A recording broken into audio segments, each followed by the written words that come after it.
Razagath. Nerf.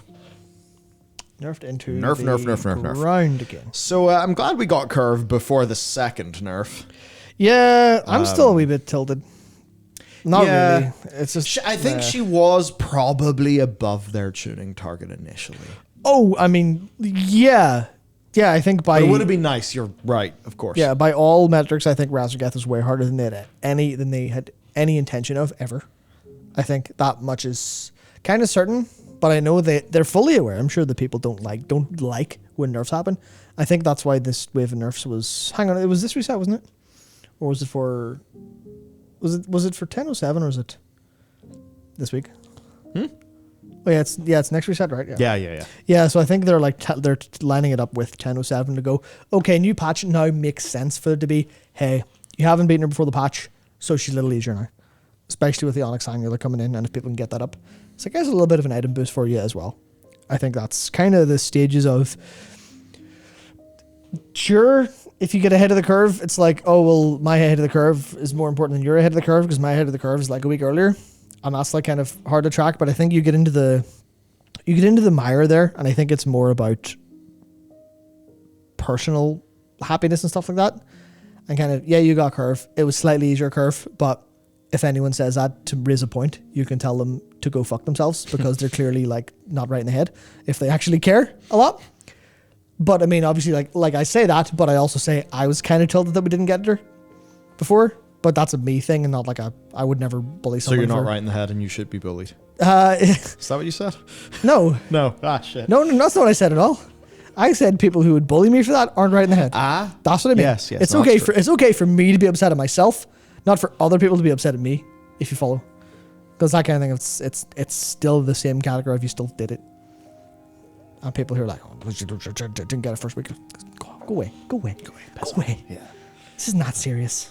So, what has happened is many of the main damaging abilities have been nerfed by 20% on Heroic and Mythic, which basically will mean you'll need to use less defensives. You'll have more resources, right? Healer mana is less pressured. Storm Surge's Absorb Shield nerfed by 20% on Mythic.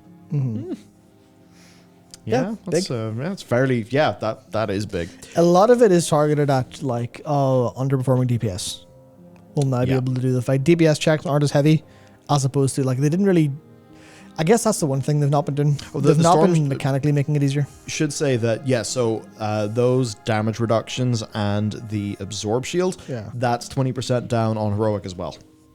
Yeah. So, I mean, like if our team went in there with roughly the same performance and the same gear, like we'd absolutely cream her. Oh yeah, it should be deleted. Like with that 20%, that makes a hell of a lot of difference as you're like moving into the final phase. So interesting stuff. Evidently, Blizzard want to get numbers where it should be. What I will be very interested to see though is as people are getting their flight stones and their crests in the next patch, and they can advance their gear up to like a little bit before the next tier of difficulty. I have to wonder what that will what that'll do to completion rates, because in a way you could say, it'll do nothing, but Blizzard could, heavily like tune the curve of the player gear progression and then the boss difficulty, where like the obvious thing you don't want to have happen again is a sepulcher of the first ones. You want gear acquisition over time to do that, like nerf. Yeah, that's to the fight, rather than you having to go in and just fucking rip Anduin and Zovelle to pieces. Yeah, that's the thing. I think they clearly must have like missed a lot of their targets and misunderstood how gearing was going to impact as well. But that's the thing Ian talked about in our interview with him, where he was like, we went into this patch not really knowing, or this expansion rather, not really knowing what classes were capable of on the wide scale. Obviously they had internal testing, obviously they have simulated numbers, but that doesn't apply for, Johnny Average and the amount of times Johnny Average spends alt tabbed during a fight, or something along those lines, or the amount of time just misses procs and stuff like that, or how insane like certain builds can be under the right circumstances with the right stats that people aren't aware of. And that's like they have to crowdsource that a lot of the time, which is just basically down to complexity, I think. Maybe if they had a bunch more staff, but it's like it's like someone said in chat earlier, there are people who have been playing World of Warcraft for longer than most of these developers have been developing it. And you go, well, yeah, the real experts are actually the players in a lot of these cases. Because why it's rude to suck at Warcraft video says, it's like, or opens with a quote from, it's like, yeah, the players of World of Warcraft took it from being, the developers made a database, turned it into a virtual world, and the players went, let's just Uno reverse that. This is a database now and we understand it massively. So I think that's the hopefully it's fine. Hopefully it's better, basically, and having the loot system. Now, it is a little bit weird that they're fine-tuning the loot system all, like, at this point. That's not super final. So hopefully they get decent numbers on that right away. But having the people will get X upgrades a week should be like, oh yeah, well, there you go. There you go. We can get average item levels week on week, assuming player behavior. And that's very, very good. Very good. Yeah, it's funny. There's all of those things which, they kind of just happen by default, and as players, we don't really notice them. Yeah. But undoubtedly, there is a fair amount of work that has to go on at Blizzard to actually ensure that those numbers are in the right ballpark. It's like all those things that take designer time that as a player you just take for granted and never really think about. Yeah, see, that's the part of it, and this is a slight bit of a derail, but that's a lot of why I personally rail against RPG mechanics in games that don't need them. It's because people go, oh yeah, it's just another like mechanic, it's just another thing. And I was like, no, but you just increased variance at every level of gameplay by so much. That's why whenever I play, the example I always do is whenever I play Horizon Zero Dawn, and I'm like, oh, look at this. This difficulty feels really good. Oh, I've leveled up. Oh, it feels too easy now. Oh, I guess there was a sweet spot of like perfect me strength versus perfect enemy strength. And I have, because it's an open world, because it's RPG, because of gear, there's a lot of deviation between those. Oh, okay, sure. I fall out of that myself. Whereas in a game like critically acclaimed video game released earlier this year, Hi-Fi Rush, which has the only RPG elements are basically you get skills as you get currency, and that's just unlocking new combos and stuff. You can go, oh yeah, here you go. Here is the design curve, the fixed curve. Here's difficulty. Here's how good you are. Here's how strong the enemies are. You'll get slightly better. The enemies will get tougher to match. Look at that. It's happy the whole way through. And obviously RPG mechanics throw a load of variance into that, which is the part that people don't really think about. And then you go to World of Warcraft, you see it happen every time. Or like nearly every patch for the last long time is, this hasn't felt right. This hasn't felt right. Oh, it takes nerfs. Oh, it takes loads of nerfs at the end of a patch or at the end of whatever, many weeks. Or, oh, tier wasn't as impactful as we liked. Stuff like that. I was like, that's the hard part. And once you get that done well, then your game is better. But it's the bit that people don't really think about too much until they get slapped by it. Yeah. I think that's what's interesting. So it is.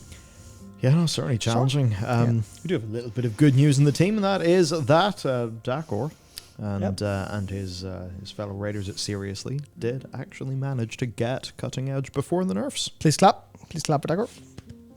Very good. Very good, well done. There we go. Well done. Hall of Fame, except you won't get Hall of Fame next time because they're merging. Haha. Ew.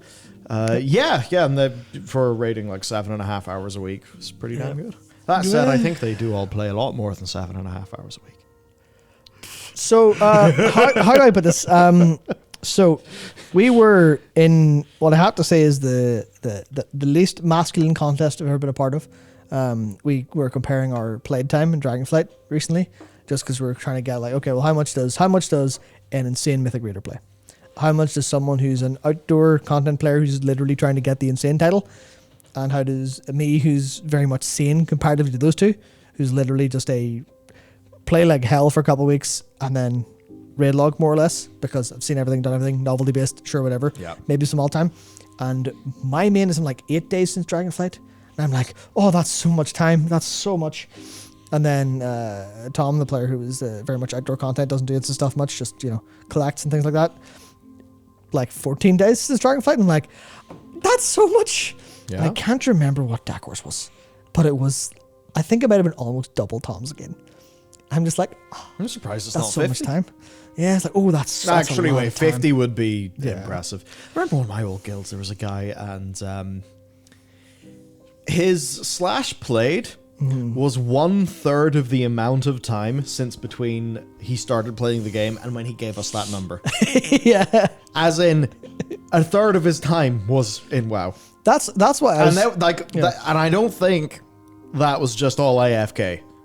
No. This guy was on. Wow. Yeah, that's why I laughed at Tom's first, because it was 15% of time since Dragonflight had launched. And I was like, that's a lot. And then Darkor was so much more. I'm like, oh my God. But yeah, I remember there's a guy in the first guild I joined, and he was a warrior with over a year of playtime in Wrath. I think he started playing vanilla. But I was still just like, what do you mean? Wait, over a year? Like, what do you mean over a year?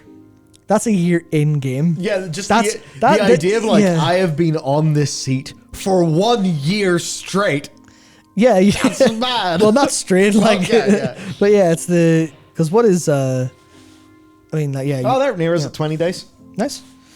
Yeah, man, that's insane. Oh man, that's definitely really low. Yeah, same. I was playing a lot in like the initial time, but then with having to launch Pill Beyond and everything, I just had to raid log. Yeah, see, which does make me sad, because there's like lots of things that I know, but I haven't done my character. It's really annoying. I need to go and do that. See, that's the thing where it like, fuck, I need to get. I've got like my. Remember, there was like the few weeks of us doing M+, and then like you and Leon got KSM. Yeah. And I like ducked out for 2 nights. Yeah, fuck, I think I need to get like 300 more rating. Because basically, I want to get Keystone Master and Curve every tier. And if I do that, I will be happy. Yeah, see, currently, I'm unhappy. Yeah, I've learned that. I think this is another bit of the sidebar, but I think people have very natural different types of playing video games. And you kind of learn that, and you learn to stick within it and try not to like, not to say don't go outside your lane, but like you try to go, well, okay, I know what I'm naturally going to gravitate towards, and I know that I'm going to try to play that way. And I'm very much a person who loves novelty. Yeah. Whereas if you tell me to do the same thing over and over again, I will give you the middle finger. And I'll be like, no, I will do that until I feel like I've seen everything and understand it well enough. And I haven't quite done that with like, that doesn't go to the extent of do everything in a game. It's like experience enough of the game world until I feel happy. And in most games, that includes completing it. But that's where I play the ever-loving shit out of the game every time a patch launches, every time expansion drops. And then I'm like, I have sunk a lot of hours into this, and there's nothing really compelling me to come back. And I know there's other players who are like, I'm going to play this every day, and this is like part of my routine and stuff, and I'm just not one of those people. And I've like had to learn that over playing WoW and been like, why do I feel like I'm not particularly good compared to other people, or like I don't play alts very much? It's like, yeah, because my brain goes, nah, I'm done now. And I'm like, yeah, cool.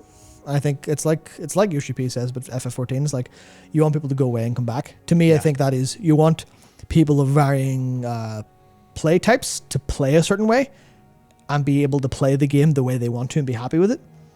If that means logging in and having something not novel, but something slightly novel to do, some goal to chase in the case of collectors, some like high octane gameplay in the case of like Mythic Plus, like key pushes and stuff like that. And then for me, it's like log in, do a load of cool stuff, and go, yep, that was cool stuff. I'm happy to pay for it. See you later. Because all of these need to work in the same part. Yeah, that's why the likes of the Scar Vault and stuff's good to have. It's more novelty. Now, this is not novelty, but it will help me get Keystone Master as long as I can cajole a few people. I can just come on. So the good news is, Paladunk. The timer. Oh yeah. Rat Paladin, you'll surely have a reason to check things out. Good. Well, now that Matt has a reason to play his Paladin.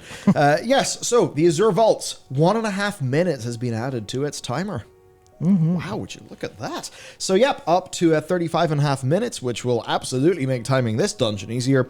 Azure Blade's mana now drains 60 seconds instead of 50 seconds, meaning there's now more time between each of the intermission phases. So, we got that in Azure Vaults, then the Raging Tempest Storm has just been reduced by, I think, another 20%.